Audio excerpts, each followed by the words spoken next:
Natalie Wood was one of Hollywood's rarest phenomena, a child star who grew into a serious, respected actress without losing the audience's affection.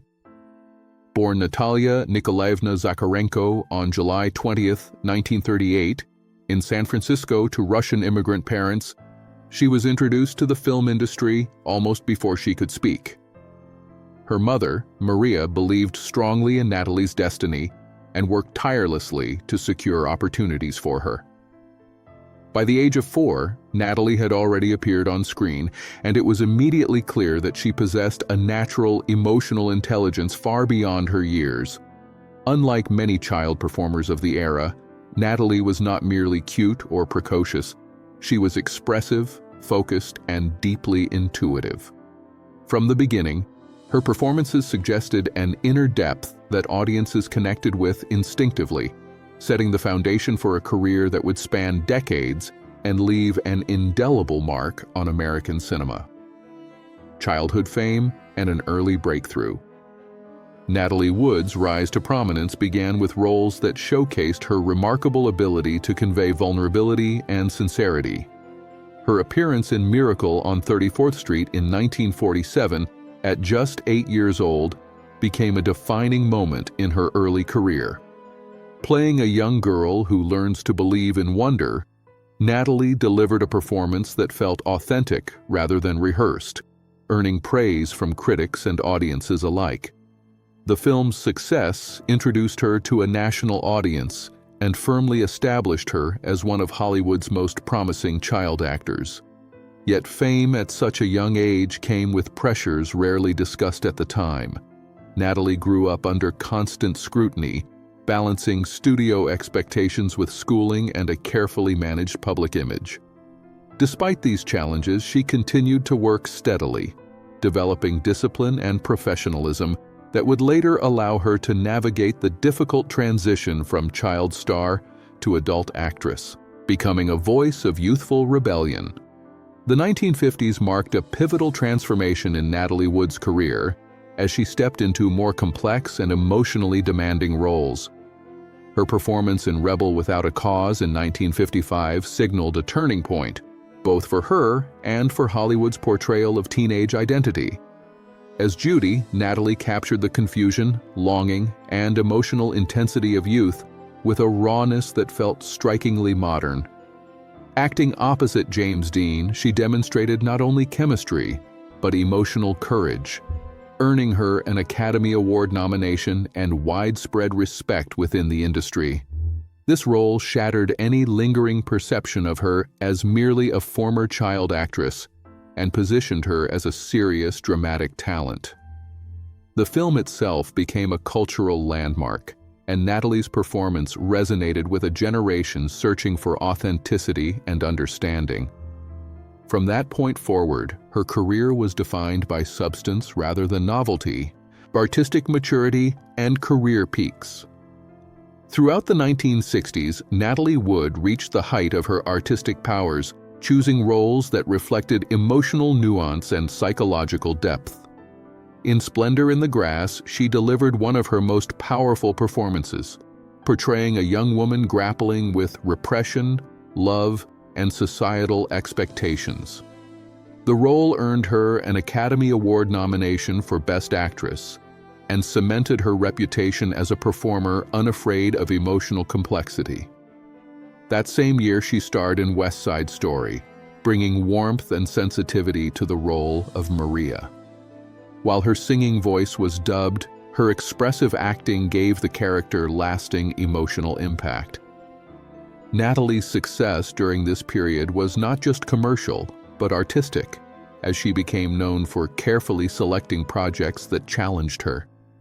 Her work reflected a desire to grow, evolve, and push beyond the constraints often placed on women in Hollywood. A Marriage Under the Microscope. Natalie Wood's first marriage to actor Robert Wagner in 1957 captured the imagination of the public and media alike. They were young, attractive, and seemingly perfectly matched, embodying the image of a Hollywood fairy tale. However, behind the polished exterior, their relationship faced pressures common to couples navigating fame, ambition, and constant public attention. Conflicting schedules, emotional strain, and the intensity of life in the spotlight took their toll. The couple separated in the early 1960s, and their divorce was finalized in 1962. While speculation and rumors circulated for years, much of what transpired between them remained private, known only to those directly involved.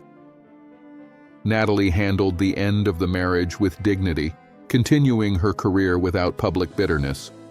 The experience, however, left a lasting emotional impact and influenced how she approached relationships in the years that followed. Searching for stability and love. Following her divorce, Natalie Wood's romantic life became a subject of public curiosity, though she herself remained relatively guarded. She was linked to several high-profile figures, relationships that reflected both her desire for connection and the challenges of forming lasting bonds under constant scrutiny. In 1969, she married British producer Richard Gregson, and for a time, the marriage offered a sense of grounding. The birth of their daughter, Natasha, brought joy and renewed purpose to Natalie's life. Motherhood became one of her most cherished roles, and she spoke often of how it reshaped her priorities. However, the marriage eventually ended, and the couple divorced in 1972. While the separation was painful, Natalie remained deeply committed to her daughter's well-being. These experiences underscored her ongoing search for emotional security amid the demands of fame and personal expectation. A reunion marked by hope. In an unexpected turn, Natalie Wood reunited with Robert Wagner in the early 1970s, a decision that surprised many but felt meaningful to those who knew them well. Their remarriage in 1972 was quieter and more private than their first, reflecting a desire to move forward with maturity and intention.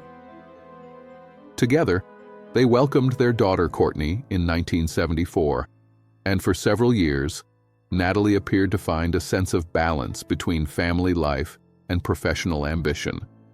Friends described this period as one of renewed optimism, where old wounds seemed healed and priorities clarified.